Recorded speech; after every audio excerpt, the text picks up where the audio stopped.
चलिए देखेंगे आज के क्लास में हम लोग क्या पढ़ने वाले हैं। फंडामेंटल ड्यूटीज यानी कि मौलिक कर्तव्य, है ना। हेडिंग डालेंगे मौलिक कर्तव्य। हम लोग मौलिक अधिकार और साथ ही साथ राज्य के नीति निर्देशक तत्व पढ़ चुके हैं। अगला है हमारा मौलिक कर्तव्य, जिसे हम फंडामेंटल ड्यूटीज कहते हैं। यानी कि हमें कुछ अधिकार भी दिया गया है तो हमें कुछ काम भी दिया गया है। अगर आप अपने अधिकार के लिए लड़ सकते हैं तो सरकार आपसे काम भी करवा सकता है। ठीक है, ऐसा नहीं है कि आपको सिर्फ सरकार पालवे करेगा, आपको भी कुछ करना पड़ेगा सरकार। तो उसी चीज को हम लोग अभी पढ़ेंगे, मौलिक कर्तव्य।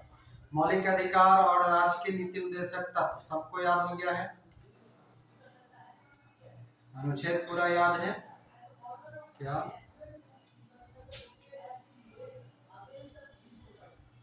कितना एक ही चीज पूछते रहे, धीरे धीरे बीच बीच में पूछते रहेंगे। कल है ना पूरा पूछे हैं, परसों मौलिक अधिकार करवाए थे, कल पूरा ड्यूटी करवा दिए, वो क्या बोलते हैं डीपीएस भी करवा दिए। आज कर लीजिए मौलिक कर्तव्य, ये आधा घंटा में खत्म हो जाएगा। मौलिक कर्तव्य में कुछ है नहीं, बात है 1976 का। ठीक है, ध्यान से सुनिएगा पहले, उसके बाद लिखा देंगे। बात है 1976 का। आपको पता होगा 1975 में लगा था हमारे यहाँ इमरजेंसी, है ना।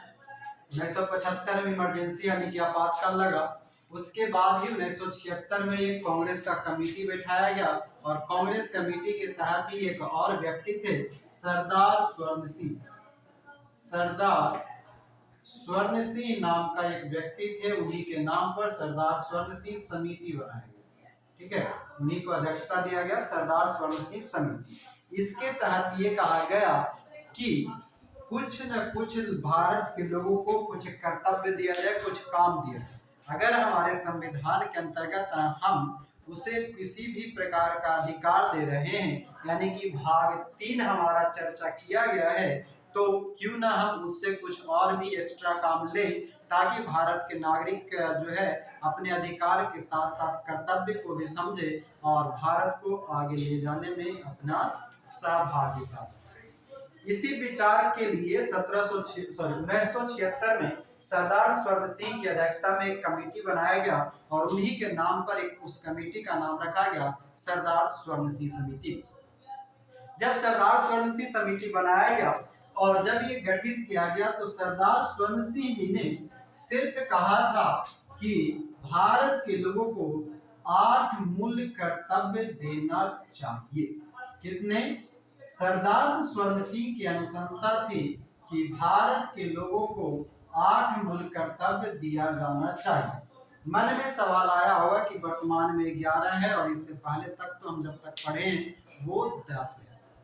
होता यूं है कि सरदार स्वर्ण सिंह ने अपना विचार के अंतर्गत 8 मूल कर्तव्य दिया, जबकि जब इसे लागू किया जा रहा था तो इसमें 2 और ऐड करके किया गया और इस प्रकार टोटल उस समय के अनुसार 10 मूल कर्तव्य थे।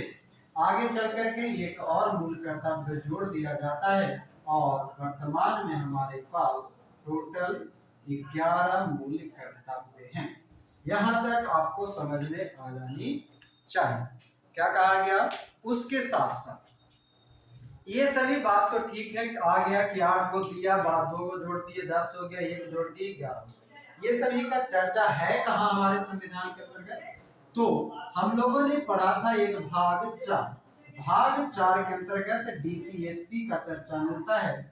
इसी का एक उपखंड बनाया गया भाग 4 का क, और भाग 4 के क में हमें फंडामेंटल ड्यूटी की चर्चा की गई है।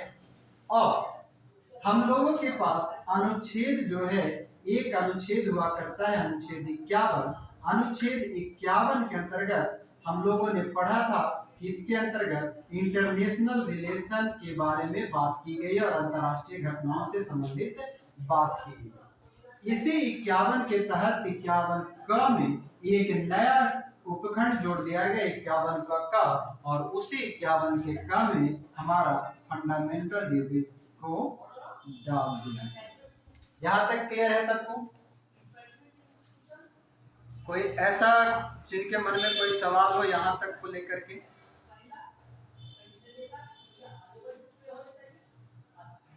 दिक्कत? अगर हम बात करें कि 1976 में आपको ये भी पता होगा कि कौन सा संविधान संशोधन है ना, कॉन्स्टिट्यूशनल अमेंडमेंट कौन सा था? तो 42वां संविधान संशोधन 1976 के तहत किसको? फंडामेंटल ड्यूटीज को लाया। ये भी एक पॉइंट हमें याद रख लेना। और हमने शुरू में ही बताया कि हमें अगर मौलिक अधिकार दिया गया है तो हमें कुछ कर्तव्य भी दिया गया है, यानी कि मौलिक अधिकार और मौलिक कर्तव्य एक दूसरे का पूरक है। क्या है? एक दूसरे का पूरक है। साथ ही साथ कल हमने शायद बताना भूल गया कि डीपीएसपी और मौलिक अधिकार ये दोनों भी एक दूसरे का पूरक है, दोनों एक दूसरे के संगत काम करता है। तो उसको भी ध्यान रखिएगा, शायद हमने लिखवाया होगा पूर्ण और अपूर्ण वहां से। ठीक है, तो ये पहले इसको ऐसे जैसे लिखे वैसे पॉइंट ना पहले लिख लीजिए, बाकी यहाँ से और कुछ नहीं। हाँ, बाकी बात रह गया 11वां मूल कर्तव्य का, तो 11वां मूल कर्तव्य लिख लीजिएगा 86वां संशोधन 2002। 11वां जो मूल कर्तव्य है वो है 86वां संविधान संशोधन 2002। और इसके लिए अनुच्छेद लिखेंगे, कौन सा अनुच्छेद लिख लेंगे? अनुच्छेद 51 का के अंतर्गत टा से टमाटर, 51 का के अंतर्गत अनुच्छेद ट, जो 86वां संशोधन द्वारा 11वां मूल कर्तव्य जो जोड़ा गया, वो 11वां मूल कर्तव्य हमारे भारतीय संविधान के अनुच्छेद 51 क के उपखंड ट में उपस्थित है। लिखेंगे उतना तब तक।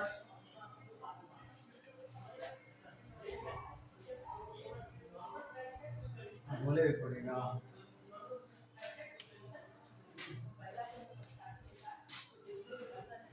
आगे लिखिए तो पहले इसका स्रोत, स्रोत यानी कि विदेशी स्रोत का बात करेगा तो फंडामेंटल ड्यूटी कहां से? तो सोवियत संघ से। सोवियत संघ से लिया गया था। जिस समय ये लिया जा रहा था उस समय वो सोवियत संघ था। और आपको पता है कि सोवियत संघ 1991 में टूट चुका था। इसके बाद वर्तमान में आप अधिकांश बुक में पढ़ेंगे तो ये रूस के अंतर्गत दिखाई देगा, यानी कि फंडामेंटल ड्यूटी हम कहाँ से लाए हैं? तो रूस से लाए हैं। कहाँ से? रूस से। हाँ, उसके बाद एक पॉइंट लिखेंगे स्टार मार्क करके कि ये सभी जो सोवियत संघ वगैरह जो था वो सभी के सभी जो था वो देश साम्यवादी देश था। क्या था? साम्यवादी देश था।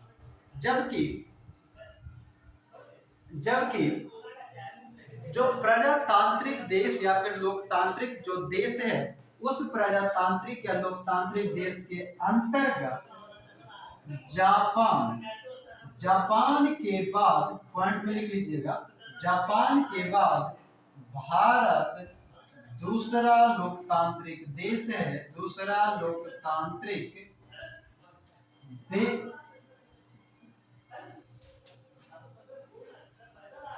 वो आपका प्रॉब्लम होगा। जापान के बाद भारत दूसरा लोकतांत्रिक देश है जहां फंडामेंटल ड्यूटी लागू है। ठीक है, जापान के बाद भारत दूसरा ऐसा लोकतांत्रिक देश है जहां पर फंडामेंटल ड्यूटी मौलिक कर्तव्य लागू है। पॉइंट पे का वो इम्पोर्टेंट है, सारा लिखिए। शायद कुछ लोग पहले पढ़े होंगे, कुछ लोग नहीं पढ़े।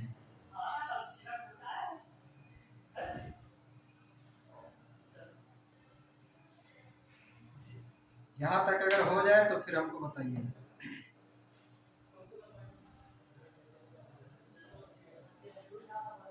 भारत दूसरा लोकतांत्रिक देश है जहां फंडामेंटल ड्यूटी यानी कि मौलिक कर्तव्य लागू है।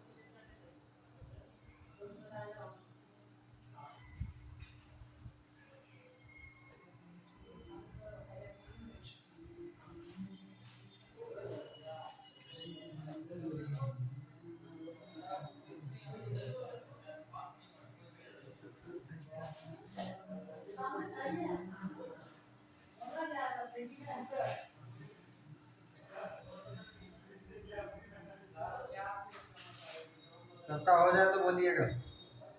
बस इसके बाद सिर्फ लिखना है 11 को मौलिक करता हूँ।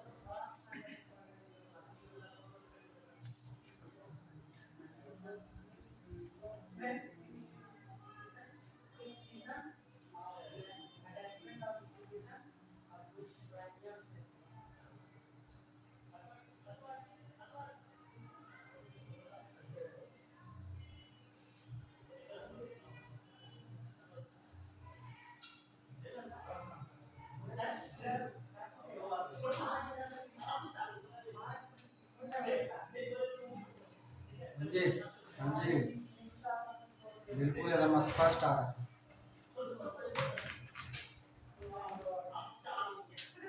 हमको पता है हमको पता है किनका मैसेज आप ट्रांसफर कर रहे हैं। लिखिए, पहला लाइन है आपका 1976 का सरदार स्वर्ण सिंह समिति। उसके बाद लिखेंगे अनुशंसा किया था सरदार स्वर्ण सिंह समिति 8 मूल कर्तव्य का, और जब लागू किया गया, जब पारित हुआ,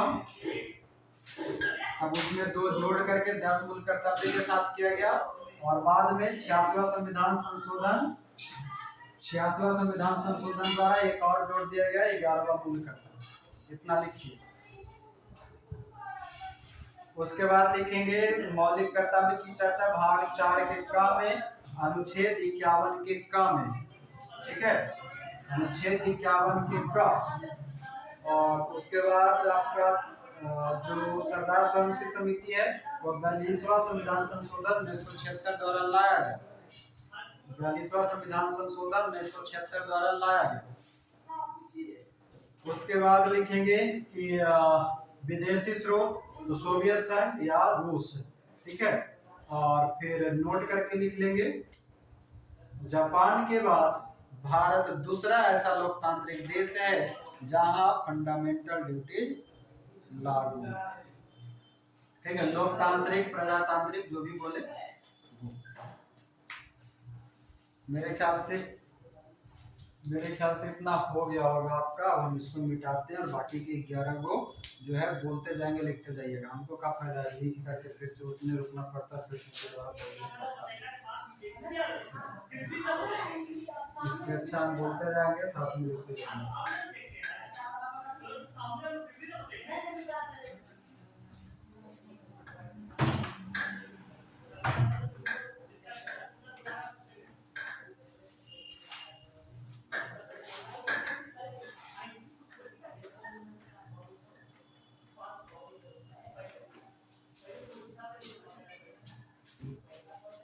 चलिए लिखेंगे।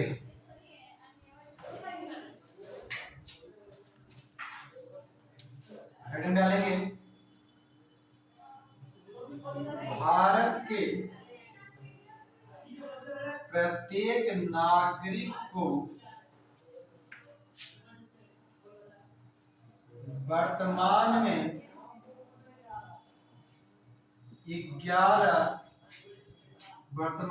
11 मौलिक कर्तव्य का पालन करना होता है। भारत के प्रत्येक नागरिक को वर्तमान में 11 मौलिक कर्तव्य का पालन करना होता है। अब हम एक एक करके सभी मौलिक कर्तव्य को लिखेंगे, ठीक है। आप लोग व्यवस्थित तरह से लिखते चलिएगा। यहाँ पर दिख रहा है, दिखे तो भी बेस्ट, ना दिखे तो नेक्स्ट। चलिए शुरू किया जाए। कहानी पहला लिखेंगे संविधान का पालन करे,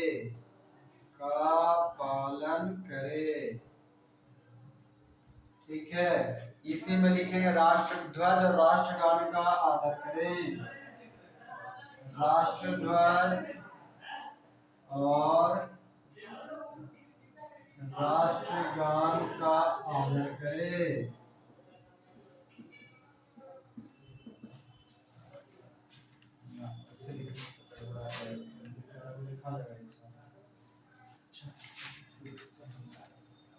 चलिए दूसरा लिखेंगे, पहला हो गया संविधान का पालन करे, राष्ट्रध्वज और राष्ट्रगान का आदर करे। चलिए दूसरा लिखेंगे,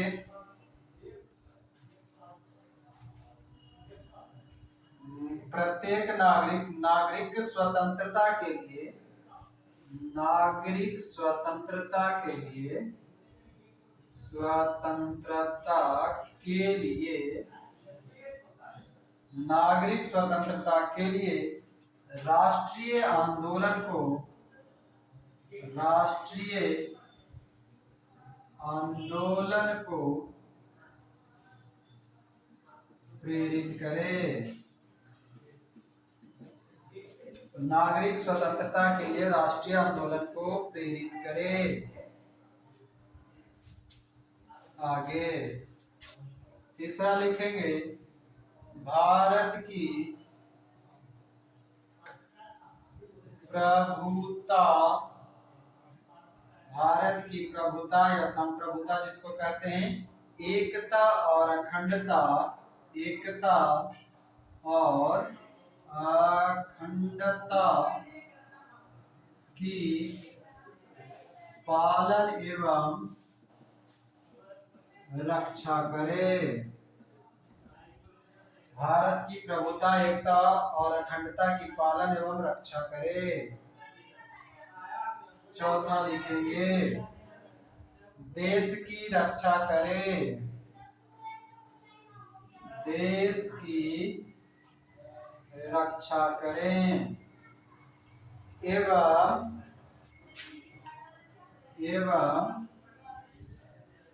राष्ट्र की सेवा करे। मतलब जरूरत पड़े तो बॉर्डर पे पहुंचना भी है, ठीक है, इसमें ऐसे नहीं लिखिएगा, सेंटेंस रुकिएगा। देश की रक्षा करे एवं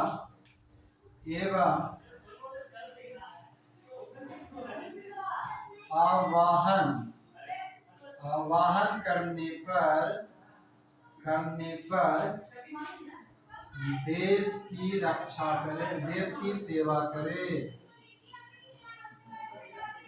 आह्वान करने पर मतलब अगर हमारा ऊपर जो व्यक्ति बैठा है, राष्ट्रपति प्रधानमंत्री, वो कह दे उठो वीर जवानों अब देश की जरूरत है, तो पगड़ी दुपट्टा बांध करके तैयार हो जाना है, कोई लक्ष्मीबाई बन करके तो कोई भगत सिंह बन करके, ठीक है, सीधे उड़ा के आ जाना है जिसको ये मारना हो उसको। पांचवा लिखेंगे, लिखेंगे सभी लोगों में, मतलब भारत के सभी लोगों में समरसता एवं भातृत्व, ब्रैकेट में लिख लीजिएगा भाईचारा, भाईचारा की भावना रखे। मतलब सभी लोगों के साथ प्यार से रहना है, भाईचारा के साथ रहना। समरसता मतलब एकदम समान रस सबको पिलाना है, मतलब सब एक समान, ठीक ना। वो एक छठा लिखेंगे, सभी लोगों में समरसता एवं भातृत्व की भावना का विचार रखें। उसके बाद लिखेंगे 6 नंबर, सामसिक संस्कृति या फिर समन्वित संस्कृति। सामसिक मतलब कंपोजिट, मिश्रण, मिश्रित हमारा है ना, मतलब कि हिंदू मुस्लिम सिख ईसाई सब कुछ, इसको बोला जाता है सामसिक। आप ब्रैकेट में लिख लीजिएगा समझने के लिए, मिश्रित, सामसिक संस्कृति, हाँ सामसिक या मिश्रित संस्कृति का महत्व समझे। सामसिक संस्कृति की नहीं रुकेगा, सामसिक संस्कृति की गौरवशाली भावना को प्रेरित करे। सामसिक ब्रैकेट में मिश्रित संस्कृति की गौरवशाली भावना को प्रेरित करे और उसको समझे, उसको संरक्षण करे। सातवां आएंगे, सातवां कहता है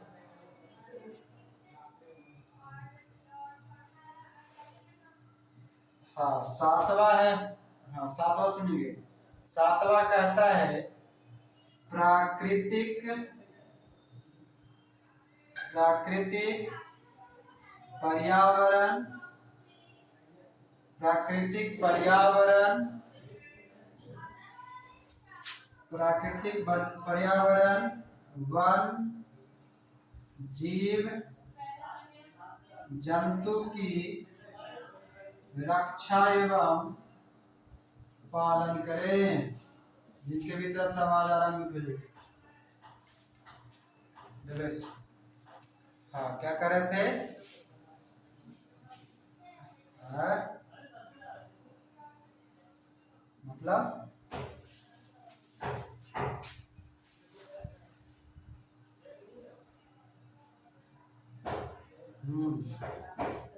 है का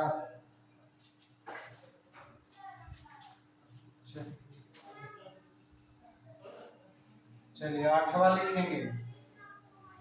वैज्ञानिक दृष्टिकोण, वैज्ञानिक दृष्टिकोण, वैज्ञानिक दृष्टिकोण मानववाद, मानववाद और ज्ञानार्जन, ज्ञानार्जन ऐसी ना, वैज्ञानिक दृष्टिकोण मानववाद और ज्ञानार्जन की सुधार, की सुधार के भावना प्रकट करे। ठीक है, इसके बाद 9 नंबर लिखेंगे। ठीक है, 9 नंबर लिखेंगे। सार्वजनिक संपत्ति को सुरक्षित रखे। सार्वजनिक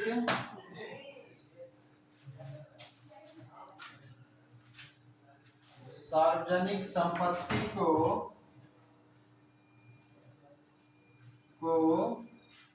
सुरक्षित रखें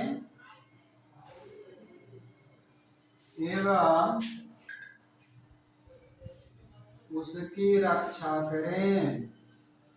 ठीक है, मतलब सार्वजनिक संपत्ति है, जैसे रेल का पंखा खोल के लेके भाग जाते हैं तो लेके भागना नहीं है, उसकी रक्षा करना। 9 हो गया। 10 नंबर, 10वां लिखेंगे। व्यक्तिगत एवं सामूहिक गतिविधियों के, व्यक्तिगत एवं सामूहिक गतिविधियों को, व्यक्तिगत एवं सामूहिक विधियों को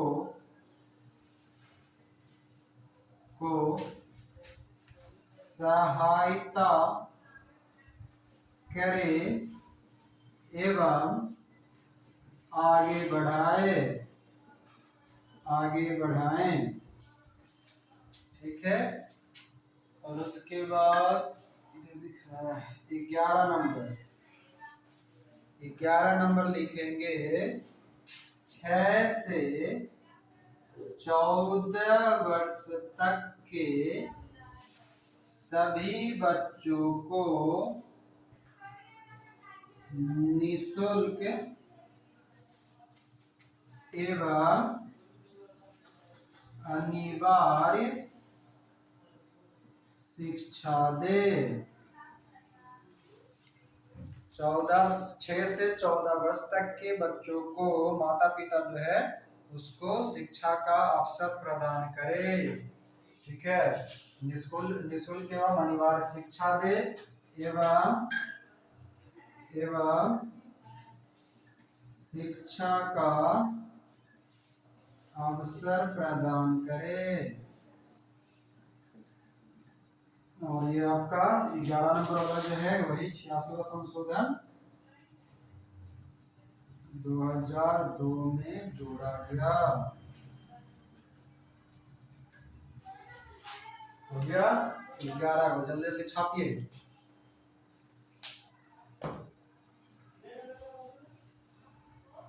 हाँ, 6 से 14 वर्ष तक के बच्चों को अगर इतना नहीं लिख सकते हैं निःशुल्क एवं अनिवार्य शिक्षा दे तो आप लिखिएगा खाली 6 से 14 वर्ष तक के सभी बच्चों को शिक्षा का अवसर प्रदान करे। इसको आप छोड़ सकते हैं, जिसको अंडरलाइन किए हैं।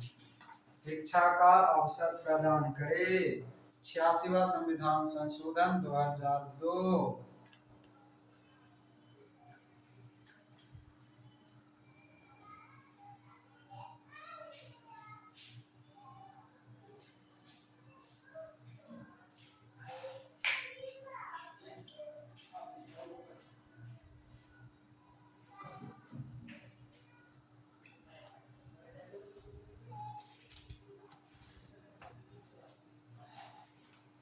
हो गया।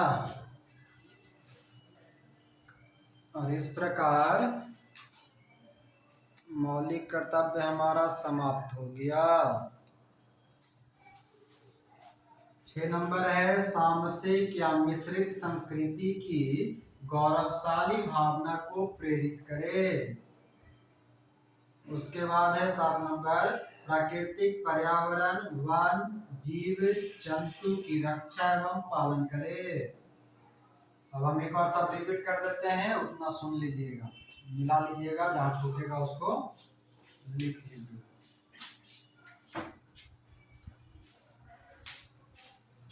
आपका नेटवर्क प्रॉब्लम होगा, मेरा तो ठीक है सब।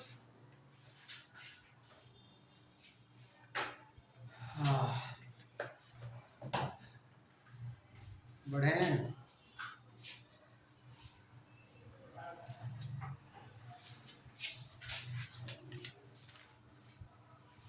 जी, हम हट गए।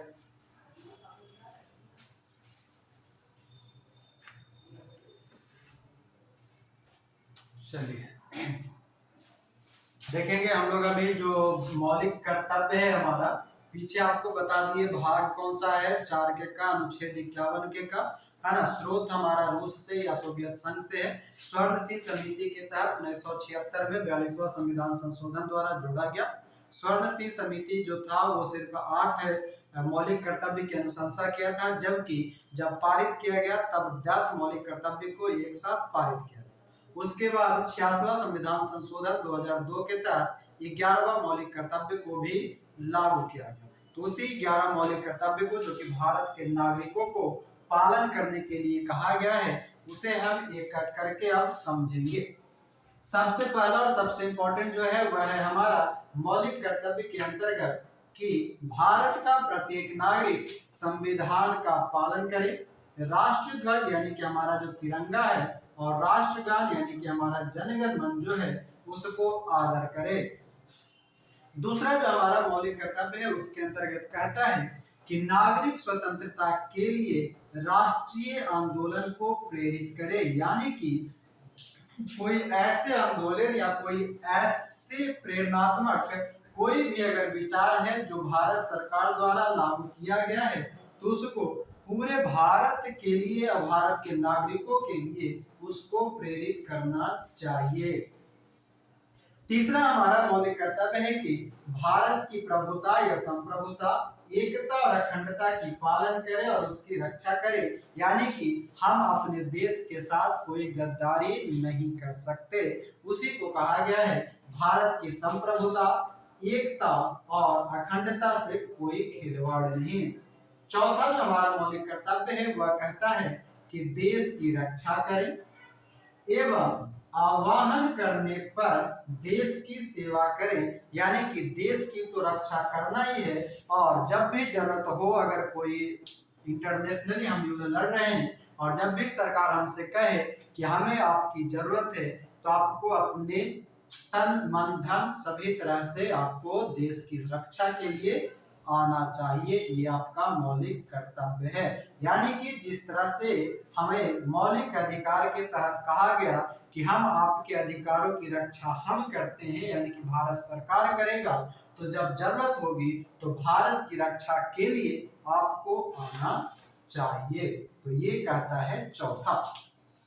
पांचवा कहता है हमारा मौलिक कर्तव्य कि सभी लोगों में समरसता एवं भातृत्व यानी कि भाईचारा की भावना रखें, यानी कि हमारे देश के सभी नागरिकों के साथ आप सही सलामत और मिठास रूप से रहें, सब में मिलजुल करके रहें और भाईचारे का भावना रखें। छठा नंबर जो हमारा मौलिक कर्तव्य है वो कहता है कि सामसिक संस्कृति या मिश्रित संस्कृति, मतलब ये कि भारत जो है विविधताओं का देश है, तरह तरह के यहाँ पर धर्म है, यानी कि हिंदू मुस्लिम सिख ईसाई हम सभी हैं भाई भाई, जो वाला जो कहानी है उसके लिए आपको उसकी भी संस्कृति और अपनी संस्कृति सबका भावना को बनाए रखना है। चाहे हिंदू का छठ हो तो फिर चाहे मुस्लिम का बकरीद और ईद हो, उन सभी में आपको एकजुट होकर के उसकी संस्कृति को बनाए रखना है। अगला कहता है 7वां नंबर का मौलिक कर्तव्य, जो कहता है प्राकृतिक पर्यावरण। अगर आपको याद होगा तो हम लोग पढ़े थे डीपीएसपी के अंतर्गत भी 48 का नंबर का जो अनुच्छेद है, वैसा ही समान प्रोसेस हमें मौलिक कर्तव्य के अंतर्गत भी कहा गया है कि प्राकृतिक पर्यावरण यानी कि वन, नदी, झील, तालाब, समुद्र, वन्य जीव, जीव जंतु, इन सभी की भी रक्षा करना चाहिए और उसकी सुरक्षा और पालन करनी चाहिए। 8 नंबर का जो हमारा मौलिक कर्तव्य है वो कहता है कि वैज्ञानिक दृष्टिकोण यानी कि आधुनिकता की ओर आगे बढ़ना है, मानववाद मानव के कल्याण के लिए, और ज्ञानार्जन यानी कि ज्ञान को अर्जित करना, यानी कि भारत को डेवलपमेंट के लिए जो कुछ भी जरूरत है उसके सुधार की भी भावना आपको प्रकट करनी चाहिए। 9 नंबर का मौलिक कर्तव्य हमें सिखाता है कि सार्वजनिक संपत्ति को, जो भारत सरकार के अंतर्गत यानी कि जो पब्लिक प्रॉपर्टी है उसकी भी रक्षा करनी चाहिए। मतलब चाहे हमारा रेल हो, चाहे हमारा वो सभी कंपनियां और फैक्ट्री हो जो केंद्र सरकार के अंतर्गत आता है और आपके क्षेत्र में है, तो ऐसा नहीं है कि वो आपके क्षेत्र में है तो आपका नहीं है, वो आपका है, यानी कि भारत की संपत्ति हमारी संपत्ति होती है। तो सार्वजनिक संपत्ति को सुरक्षित रखें एवं उसकी रक्षा करें। उसके बाद कहता है 10 नंबर जो मौलिक कर्तव्य के अंतर्गत है कि व्यक्तिगत एवं सामूहिक गतिविधियां, व्यक्तिगत यानी कि पर्सनली किसी की गतिविधि है और सामूहिक यानी कि पूरे समाज को लेकर के कोई भी गतिविधि है तो उसको आप सहायता करें जो अच्छे हैं उसके लिए। ऐसा नहीं कि कोई भी सामूहिक गतिविधि जो बुरा हो या कोई भी व्यक्तिगत व्यक्ति जो बुरा है उसकी सहायता नहीं, व्यक्तिगत या सामूहिक गतिविधि करने का मतलब यहाँ पर हमारा पॉजिटिव सेंस से है, यानी कि जो अच्छे कामों के लिए है उसकी सहायता करें और उसे आगे बढ़ाएं। मान लिया जाए कोई व्यक्ति कुछ करना चाहता है और कुछ करना चाहता है, अगर आपके पास वो आता है और कहता है कि मुझे थोड़ा सा सहायता कर दो, तो वो थोड़ी सी सहायता से अगर उसकी भलाई हो जाती है और अच्छे कामों के लिए, तब आपको ये काम करनी चाहिए। वही कहता है व्यक्तिगत एवं सामूहिक गतिविधियों को सहयोग और आगे बढ़ाना चाहिए। और 11 नंबर का और आखिरी जो हमारा मौलिक कर्तव्य है जो हाल फिलहाल में जोड़ा गया है वह है 6 से 14 वर्ष तक के सभी बच्चों को शिक्षा का अधिकार होगा, यानी कि पढ़ने का अवसर प्रदान किया जाए। और इसके अंतर्गत हम लोग पढ़े भी थे कि अनुच्छेद 21 के अंतर्गत इसको शिक्षा का अधिकार के तहत जोड़ा गया और ये हमारा शिक्षा के अधिकार यानी कि मौलिक अधिकार के साथ साथ हमारा मौलिक कर्तव्य भी है कि वैसे सभी बच्चे जिनका उम्र 6 से 14 वर्ष तक है उनको पढ़ने के लिए प्रेरित करें, उनकी पढ़ाई की सारी जिम्मेदारी उसके गार्जियन माता पिता की होगी और उसे पढ़ने का अवसर प्रदान करें। और ये जोड़ा गया 86वां संविधान संशोधन 2002 के तहत। तो उम्मीद करेंगे आपको ये सभी मौलिक कर्तव्य आपको समझ में आ गए होंगे। इससे जो पूछे जाने वाले प्रश्न हैं वो आपको 4 ऑप्शन 4 तरह के दे देंगे और उन 4 ऑप्शन में से कहेगा इनमें से कौन सा एक हमारा मौलिक कर्तव्य नहीं है, या कहेगा इनमें से कौन सा हमारा एक मौलिक कर्तव्य है। और एक जो प्रश्न हमारा पूछता है ये 11 नंबर पॉइंट से ही अक्सर पूछता है, 6 से 14 साल वाला, इसको याद रख लेंगे। बाकी सारे के सारे भी आपको माइंड में अपने आप रखना चाहिए और उसको जब प्रश्न दिखे तो उसके अनुसार छाट करके आप बना सकते हैं। तो इस प्रकार हमारा मौलिक कर्तव्य भी समाप्त होता है। यहाँ तक में किन्हीं को कोई परेशानी तो आप पूछ सकते हैं। हाँ, उसका है सोवियत संघ का और भी नहीं। यानी कि अगर हम देखें तो पॉलिटी के क्लास के अंतर्गत जो हमारा शुरुआत जो हुआ था, पॉलिटी के अंतर्गत हमने संविधान पढ़ा। जिनका छोटा होगा वो सभी वीडियो से एक बार देख करके जरूर अपना सारा कुछ तैयार कर लेंगे, और नोट्स मांगे का कोई भी चांस नहीं है और ना हम देने वाले हैं। सारा अपना प्रयास सब करेंगे। संविधान हम लोग पढ़ लिए, संविधान का हम लोगों ने स्रोत पढ़ लिया। उसके बाद हम लोगों ने क्या पढ़ा, तो हमने पढ़ा संविधान के स्रोत के बाद जितने भी हमारा जो अनुसूचियां था, हम लोगों ने जो संविधान के अंतर्गत और भी जितने भी हमारा मौलिक कर्तव्य मौलिक अधिकार था, मौलिक अधिकार हमारा समाप्त हो चुका, हमारा नागरिकता समाप्त हो चुका, मतलब मेरा नहीं, चैप्टर के अनुसार नागरिकता, ठीक है। उसके बाद हमारा हो गया डीपीएसपी यानी कि राज्य के नीति निर्देशक तत्व, नीति निर्देशक तत्व। उसके बाद अभी हम लोगों ने पढ़ा मौलिक कर्तव्य। इतने सारे चैप्टर हमारा कंप्लीट हो चुका है। कोई ऐसा भी चैप्टर है जो क्लास करा दिए और यहाँ पर छूट रहा हो? इतने ही हुआ है कि और भी कुछ हुआ है? बताएंगे?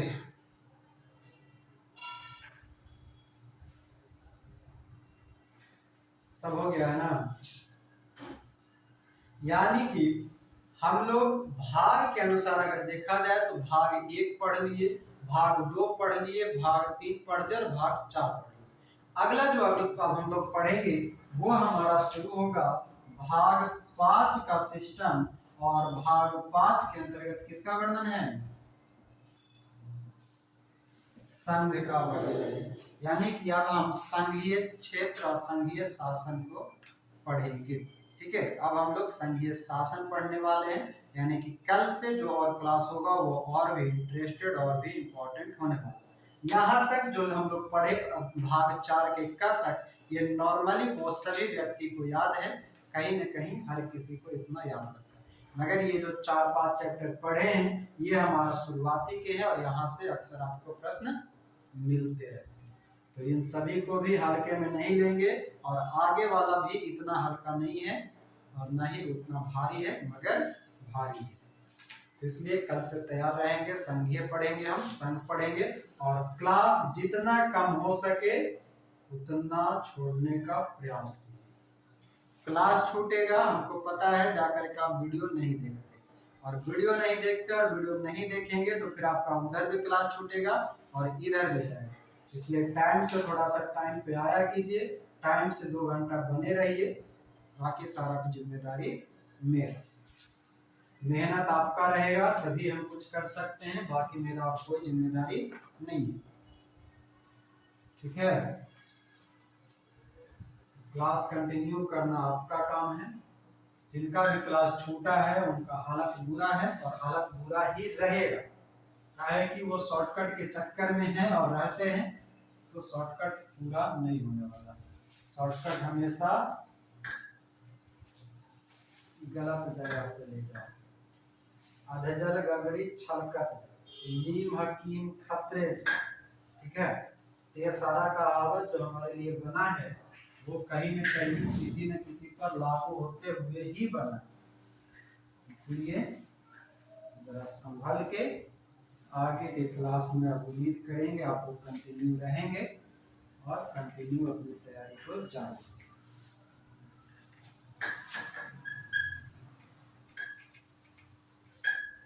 किन्हीं का यहाँ तक में कोई शिकायत?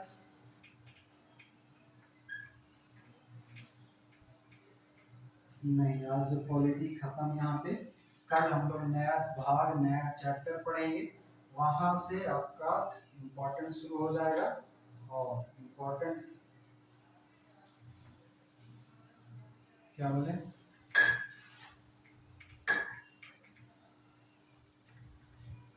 कह रहे हैं यहाँ तक में किन्हीं को कोई शिकायत है तो आप शिकायत को सुना सकते हैं, फरियाद तैयार है।